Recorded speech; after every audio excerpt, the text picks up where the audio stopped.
This week's episode is brought to you by Too Cool for These Lame Dudes, sponsored by Trap or Die Friday sale. You better get it while they're getting this good. What it do, man? Got my man Scotty J in the building. Thank you back again in the for building. You know what I'm saying? come through and bless you with this presence. It's always a pleasure. Yeah, man. Coming through and hooking up with you, That's going my over guy, these man. The numbers, these man. sports and You feel me? these other things that we feel to get it popping. Yes, we about to get it popping. So once again, that's Scotty J. I'm your man C.H.R.O.M.E, you know what I'm saying?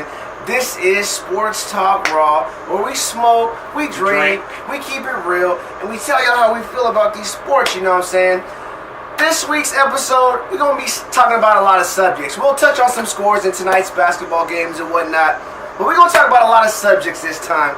So stick with us, man, and I think you're going to feel this one a lot, man. We're going to throw the numbers out there, too, because I got my number man in the building, and we might have some secret special to tell you. I don't know yet, though. We're going to see. We're going to see, man. So, Scotty J, man, I mean, it's been a lot going on, man. I mean, what do you want to start with? Let's start with some basketball? Let's start with this basketball. Let's start with some basketball, Great eventful weekend, as we always talk about in the NBA and in college, but NBA. Let's go ahead and strike on this. We're going to get to that college football, too. But this NBA, so let's talk about LeBron, okay? This last game, I want to go, because the Warriors is hot right now. We're going to touch on that. But let's go touch on LeBron right now. And they just finished playing the Spurs right now. And, the Spurs had 3 foul calls the whole second half. LeBron drove to the rack 3 times in the first 2 minutes of the second half. Like Chrome was just saying about LeBron going to the hole, going to the basket, getting the lack of the fouls. What it could be is people are assuming that he is getting a little older. Nothing wrong with that. He is still the best player in the world. I also think what he said in reference to ESPN, the sportscasters, chick dig the long ball. Like in baseball, I mean, it's true. It's true. But what do you mean by he's getting older? What do you mean by he's getting older? People are saying since he's been in the league 15 years, he came in at 18 years old. He's still 33. They're saying that he's up on his last contract. But to me, he can so what? That he shouldn't get no calls? 10 years. That's what they're saying. Man, that, first of all, that's bullshit. Because the older you get, like Jordan, and the more you become a vet, you're supposed to get those calls. They're not supposed to go away. Nope. You're supposed to get those calls.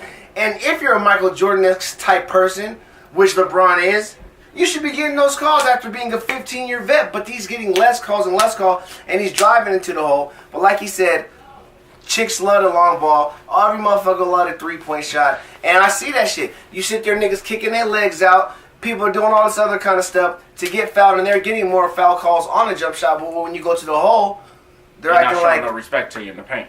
You know, you might as well dunk on it or just do something mad wild, you know what I'm saying? And look at the ref like, okay, you ain't gonna call nothing. So, with that being said, I'm agree with LeBron. I agree with LeBron. And the numbers show it too as well. If it ain't one thing with these referees, it's another thing. You know what I'm saying? Calling texts and all this and that. Now they're not calling fouls. It's like, man, what do you want? At first I was in the middle of the fence, like, okay, these players be doing a lot of crying, especially the Warriors. They was doing a lot of shit. But now I'm back on I was on the ref side, but now I'm on the player side because it's just ridiculous, man. It's ridiculous. But speaking of LeBron and speaking of the Spurs, even though they lost that game, there was a second out of like 7. I still think they're doing good. They're putting it together. I give it to them a chance. They'll put together. Popovich said a quote about LeBron, making a comment about what that white lady's name, Laura. Exactly. She don't even get no play on this show. We just gonna call her a white lady. I said a dumb remark. You know what I'm saying? The white lady said a dumb remark. Popovich commented about that and gave LeBron a lot of props, a lot of respect. You know what I'm saying? Bigged him up a lot in that conversation. Talking to my people, do you think that Pop was being sincere, or you think Pop was being sincere and he was putting in a little message like, hey, LeBron will come play with me, because LeBron will be a free agent this summer and the Spurs win championships, so I mean it could be an option. What do you think he was doing, Scotty? I think it's a great option. Pretty much what Chrome was just saying.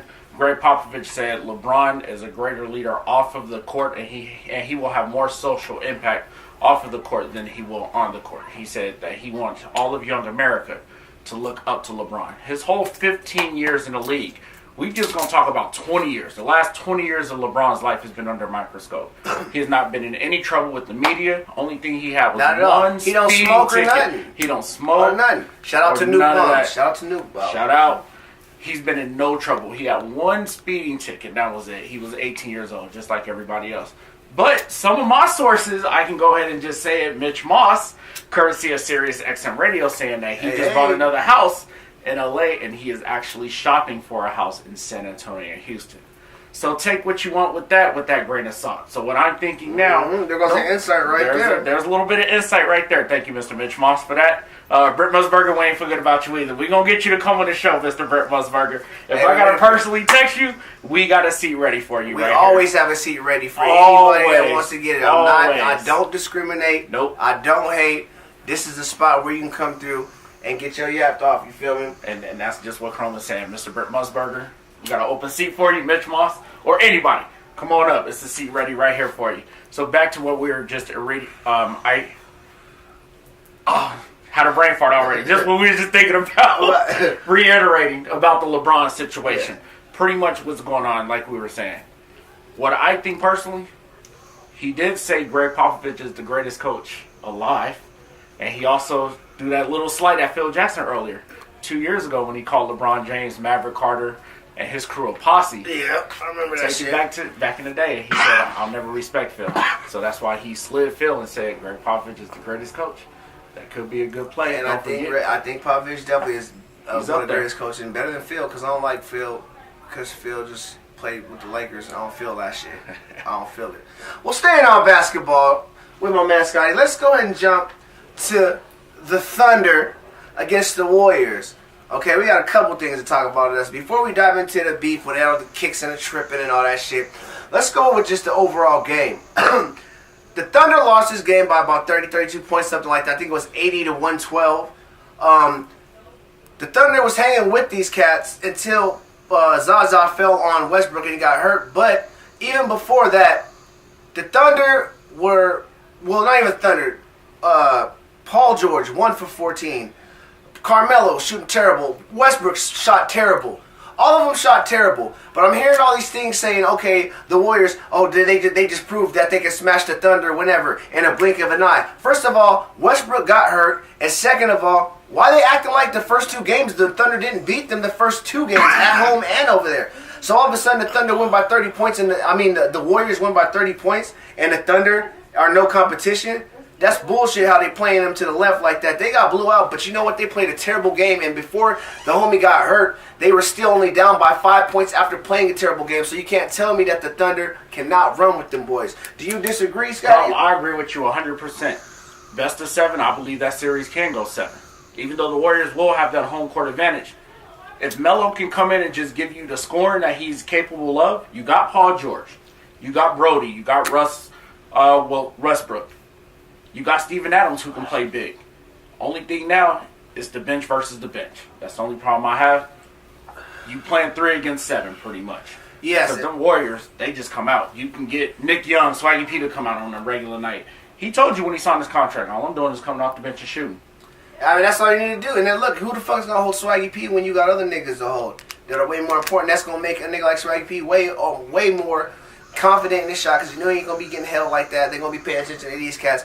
Anybody who plays with those cats, including those cats themselves, everything is easy over there, man. That's why they be like, oh, we ain't interested. Then y'all shouldn't have linked up together and played like that if the game ain't even interesting for y'all because now it's just, you know what I'm saying, it's no fun. It's not even fun for people to watch it. But I enjoy watching y'all lose, but when y'all lose, they say, oh, they weren't serious, they weren't entertained, they weren't a good team, so we didn't play them seriously. So, with that being said, if that's the case, don't get together because we're playing to see competitive basketball every single day, all the damn time. So, with that being said, let's go dive into some of this heat now. So, do you think Zaza fell on Westbrook on purpose?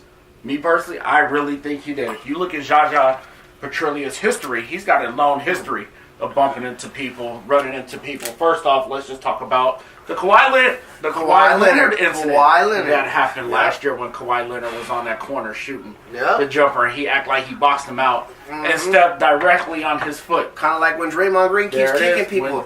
Shit is repetitive when you're starting to see a pattern. I think I'm starting to see a pattern with Zaza. Mm-hmm. Yep, and then if you think about it, back in the day, there were 2 players like that off the top of my head that I can remember. Jalen Rose and Bruce Bowen. Kobe Bryant will definitely agree with this. The night that Kobe Bryant had 81 points back in 2006, Jalen Rose stepped on his foot twice, and he came out and admitted that. Don't forget, Bruce Bowen also came out and admitted for the last 3 or 4 years. And Bruce Bowen was fucking motherfuckers up. He I remember that shit. Yes, Bruce Bowen was one of the dirtiest players. And look, if you admit it, Ellie, thanks for admitting it, because niggas can blatantly see that shit. Unless you really honestly do that shit on accident, then it is what it is, nigga. Because you could be aggressive, overly aggressive, and fucking shit up. But like I said, if the pattern and the shit becomes repetitive, it does become then repetitive. It's like, okay, is he doing it on purpose, man? You have to definitely look at it, man. So I think Zaza definitely did it on purpose. Even though if you look at it, Swaggy P's leg hooks the back of Zaza's, so Westbrook don't even trip him like that. He gets caught up in their legs tripping over each other, but then Zaza don't fall like that. No, he fell on purpose like that to hurt that dude, man. Or is one thing I like to say, Zaza, no disrespect, but you got an animal head. That's why you always fall forward first. And do not forget, last year, when they ran that pick and roll, and Russ bumped right into him, and he fell. And Zaza hit that nigga in the face and stood over him, man. And he stood over him and looked at him, man. So, and he looked at him. So what does that tell you? Exactly. I would have. If I was Westbrook, even if my leg hurt, I would have got up and been like, "Man, we would have been having to throw some things." It would have been an issue, man, because, like I said, it seems a little bit repetitive to me, man. So that's not cool, man. That's not cool at all. Yeah. Especially with Kawhi, man. It always seems when they losing or they in a close game, when they might could lose. They got this same guy going out there to hurt these people like this, man, which is not the business, man. It's not the business. So, as far as punishment goes, what do you think should be a punishment before we go to this next subject? Before we get there, as Draymond Green was saying earlier, he said he's just a little clumsy. That's what he was telling news reporters. That's what Kevin Durant said. Is a little That's how you know clumsy. it's bullshit. Exactly. That's how you know it's bullshit. When him and JaVale McGee get into fights every day at practice, like Mr. Mark Spears is confiding he is the Golden State Warriors play-by-play announcer and ESPN press announcer. He's saying pretty much every day, Jaja Pachulia and JaVale McGee are having shouting matches and pushy matches every day. But like you said, Carl, for Draymond Green to sit here and say, "Oh yeah, he's just a little clumsy," and Kevin Durant to come out and say he's a little clumsy. This is what I think, because he is a habitual line stepper. Rest in peace to Charlie Murphy. He is a habitual line stepper. This is what I would do. Just set an example. You got to give him 7 games. Between 5 and 7 games, you got to give him a week. Fuck that nigga, man. I'd say, you know what, you're sitting out for the rest of the 2018, 19, 20 seasons. Get out of here. You got to.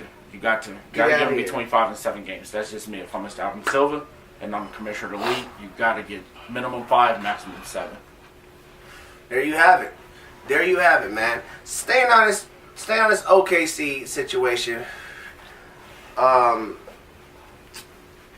Do you think that the OKC could beat the Rockets in the playoffs? And do you think that the Rockets can beat the Golden State Warriors? Or you think the Warriors just got this in a wrap? In a quick nutshell, tell me what you think. In a quick nutshell, the way it's looking, the Warriors is scary. If they get home court, you got to beat them 4 out of 7. That's the thing. Remember, you got to beat them at home.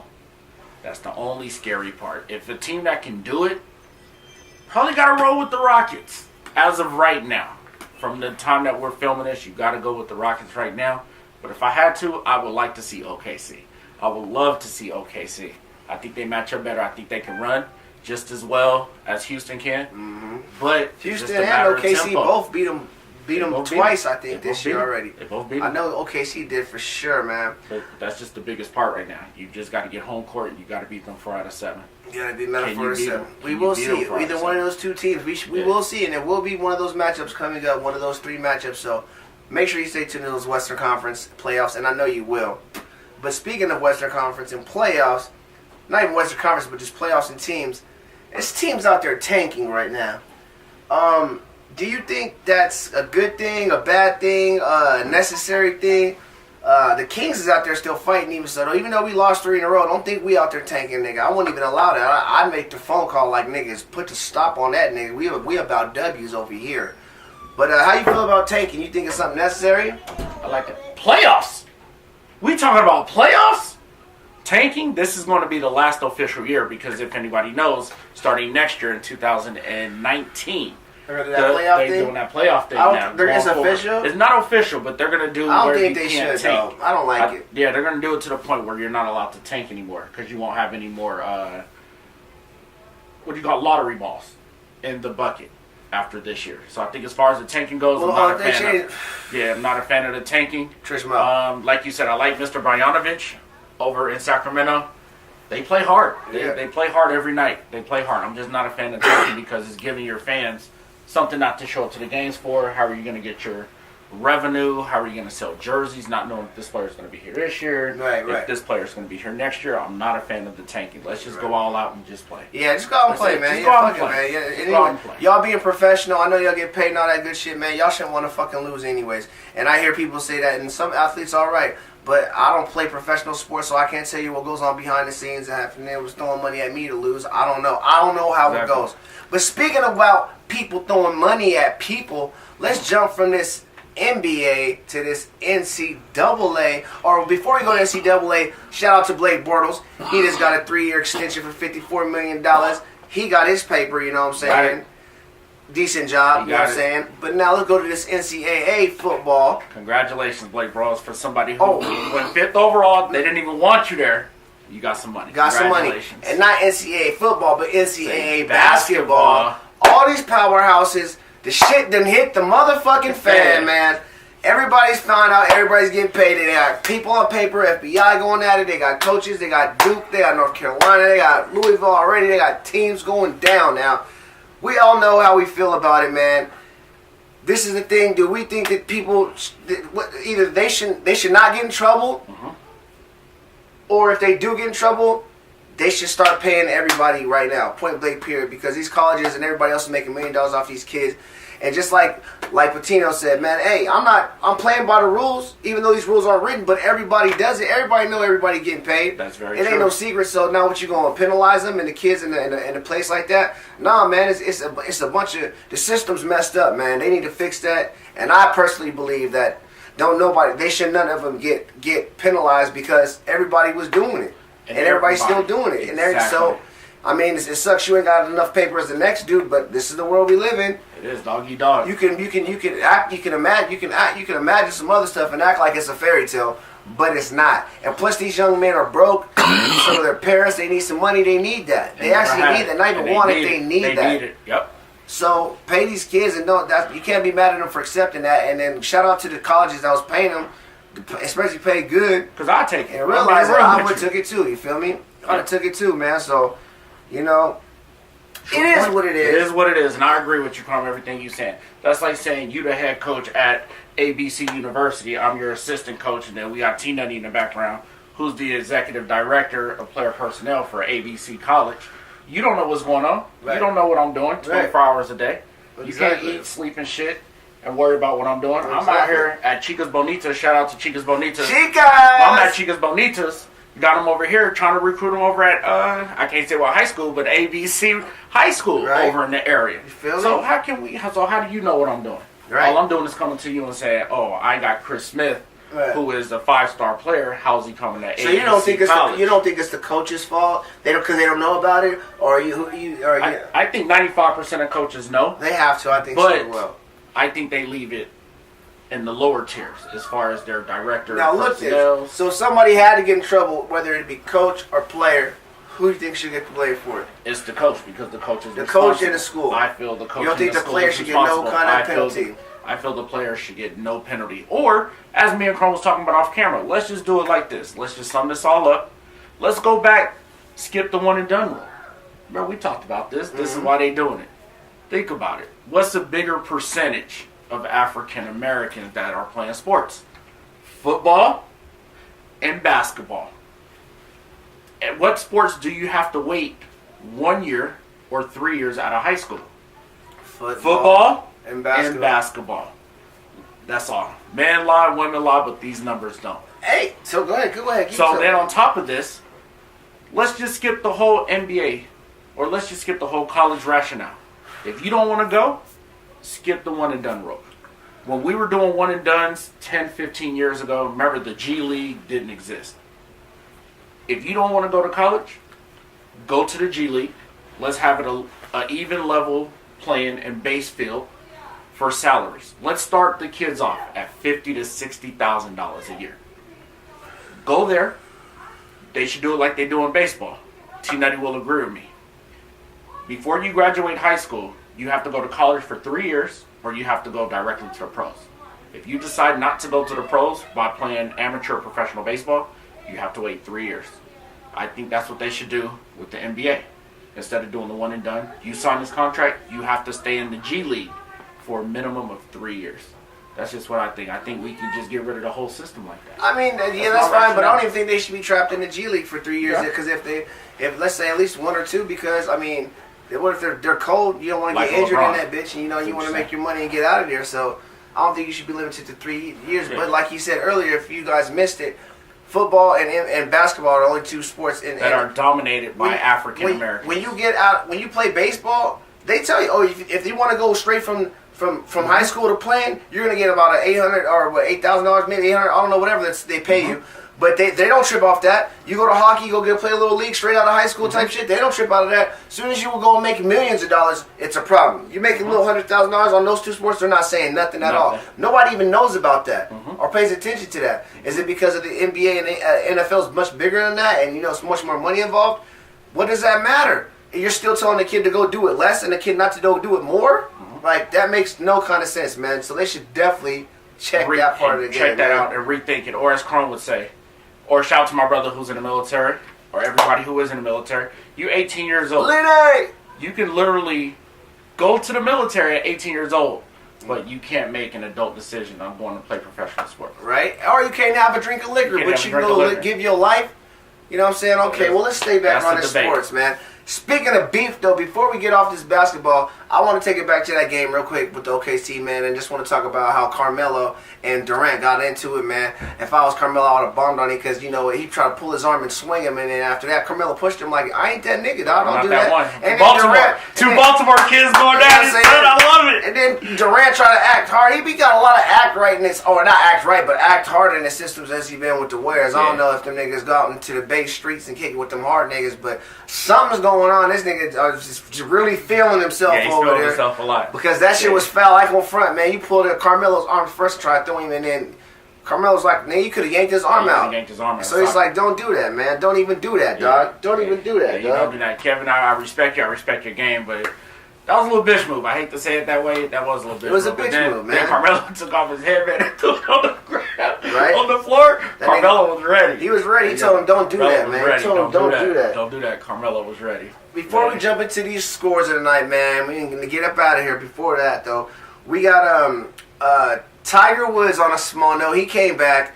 I forgot how many strokes he was, like plus 12 or something like that. What did he shoot, minus 11 or something? Yeah, man. Are you impressed? Do you think he's on the comeback? This is how I feel about it. It's like the success-failure factor. When your success has been, as Michael Jordan would say, from the ceiling to the floor, or from the floor to the ceiling. Right. What Mike say last year? Remember that? He said from the ceiling to the floor. The floor is the ceiling or something. Right, whatever. Something like that. But we just going to say it like this. When your success has been so high and you've already created so much success so fast, people are already expecting the greatness from you. That's like Michael Jordan coming back today. Oh, we want Mike to go out at Madison Square Garden and go score 45 in the Jordan 10s. Mm-hmm. We want you to come back in these Jordan 18s in 2002 and go to Golden State right now against Russ, KD, and the whole crew and come out and score 50 at Golden State right now. They expect that greatness from him. I hate to say it. I'm not saying, but will he ever catch up with Jack Nicholson? It's a lot of majors to win. But he got room for improvement. But when you've already hit that ceiling at a younger age, it's like being a musician. You sell 10 million records your first day out. What else do you do? What else do you do? Hey, well, look, I'm going to be real from the jump. Even with all that being said, I'm still not impressed. Because you're still not even close to what he used to be. But, I mean, hopefully he gets on his way back to beat him and do his thing. But I'm not impressed, and I think they should stop making all this damn noise about him because he really ain't did shit, nigga. Yeah. Plus 12 ain't nothing, dog. Yeah. So step it up, dog. Why these niggas keep rewarding all these niggas for participating and giving them trophies and shit. Exactly. You don't get talked about for doing a plus 12. With that being said, we're off of Tiger. On to some of tonight's scores. All right, well, we're going. There ain't no NFL scores, but it's off season, so we got the NBA and the NHL. NHL trade deadline just passed by, and there was some UFC fights actually coming up this weekend. We're gonna have Cyborg. So my UFC fans out there, I've not forgot about y'all. I think there was a fight this past weekend with Stevens or something like that, but we waiting for this next one to come up, and we'll dive into that. But tonight's game, just to give y'all some quick scores, man.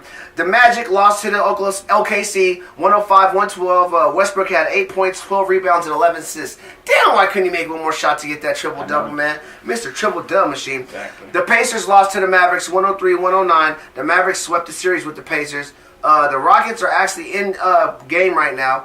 They're winning 84-78 over the Jazz. There's fourth quarter left. Halftime of the Sacramento Kings game. The Kings are down by 3 points to the Wolves, 60-63. We also had the Lakers beat the Hawks today, 123-104. Ingram had 21 points, 10 rebounds, 6 assists, and three blocks. He was out there balling. I like that. So, quick question, sidebar note on this one. So, you got Ingram, you got Kuzma, and you got Randall. Who's going to be the biggest star? We'll take out Lonzo Ball. No disrespect towards Lonzo. I like you. I like Ingram. I'm going to be the star? I'm going with Ingram. Okay. I'm going to like Ingram. I like Ingram too. I like Ingram next score, who you Ingram too? I like Ingram. I like Ingram. Ingram, we putting our chips on you. I like Ingram. I know you thin. You got a lot of shit waiting on your shoulders, but you can do it. I like Ingram. You can do it. You can do it. So therefore, next game we got the Celtics beat the Grizzlies 109-98. The Nets beat the Bulls 104-87. That's surprising. Mm-hmm. The Warriors beat the Knicks 125-111. The Raptors won 123. They beat the Pistons 123-94. And they had 31 assists on 42 makes. That's pretty damn good. That's amazing. Toronto Raptors, the team that nobody's talking about. Speaking of that, it is 19 games left in the season. As we film this, this is just a quick note for you. Boston are playing their next 12 of 19 games on the road. That's just a little tidbit for you that could teeter or totter the Eastern Conference. Do not forget, Boston, their next 12 of 19 games are on the road. That's just a little tidbit. Okay. And then last game of the night is the Pelicans 125 to 116. Is that 1 minute? All right, well, check it out, man. We got 1 minute left to finish this spinach and tell y'all that we did it, man. Before we go, though, shout out to the Vegas Knights, man. We just traded for, I forgot his name, like Tatum, something like that, man. We gave up a first-round pick for next year, second-round pick for the year after that, and a third-round pick for the year after that. I think that's kind of excessive. But as long as we didn't give away nobody that we have on our team now, we're the shit. With 86 points, I believe, number 1 in the Western Conference. Yes. Not too far behind the number 1 league in the NHL. So shout out to them Knights. I would have gotten to more trades in the NHL right now, but we really care about the Knights right now. So, Scotty, man, before we get up out of here, is there anything else you want to, let my peoples know, man? Any insights, man? Holla at them. First off, I just want to thank you again for letting your boy come through and bless your stage and your presence. It's 2 weeks before Selection Sunday. My top 4 seeds right now are Virginia, Kansas, Villanova, Xavier. My biggest surprises is going to be Purdue at number 2, Auburn at number 3, NC State getting in at number 9, and UNR, University of Reno, is getting number 6. I'm also going to try to play a game with Chrome. Hopefully UNLV gets in, man. It's going to take the tournament not getting in. That's the only way. We're getting one team. If not Nevada, whoever wins the Mountain West. Also, hopefully we do this Selection Sunday. I was telling T-Nutty, and I'm going to tell you now on camera, I'm going to guess 63 out of 68 teams this year in the NCAA. And if I don't, I'm giving everybody in the house $50. That's the bet right there. 63 out of 68. Look, there you have it. There goes our surprise for the day right there. Scotty's giving it. So listen, be at my house if you want that. If you want this $50, my confidence on this NCAA basketball, I'm going to bet 63 out of 68 teams this year. Well, there you have it, man. And not only that, I'm going to take it a step further. Okay. If he's right, I'm going to pick 10 of the top 16 teams that are going to be in the final 16. Ooh, I like that. There it is. So, look, there you go. Some guarantees from us that you're going to be able to check, put it on paper. It's going to be the same shit like I was saying about the Jaguars, about a whole bunch of other stuff, like my man was telling me about the basketball team that we will be getting. Y'all going to learn, man. Sports Talk Raw got them insights that you like all day, all night. You feel me, man? Well, look, man. It's about that time to get up out of here. Once again, it's your man, Scotty J. I'm Chrome. This is Sports Talk Raw, where we smoke, we drink, we keep it real, and we tell y'all how we feel about these sports. There you go. Once again, this week's episode is brought to you by Too Cool for These Lame Dudes.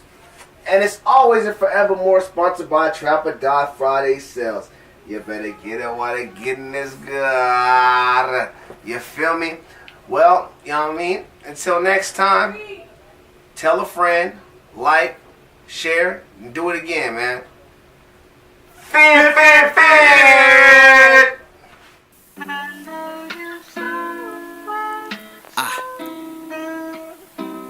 Hey, what it do? Hey, speak to him. You know who it is. On some real. I ain't even gotta say the name. Check it. No need for introduction. Slow it down, it sounds seductive. Hold up, no interruptions. I'm just trying to stay productive. So peep out each production. Lights, camera, action, cut it, print it. That's how we rap it. Thankful we made it through Fatal Attractions.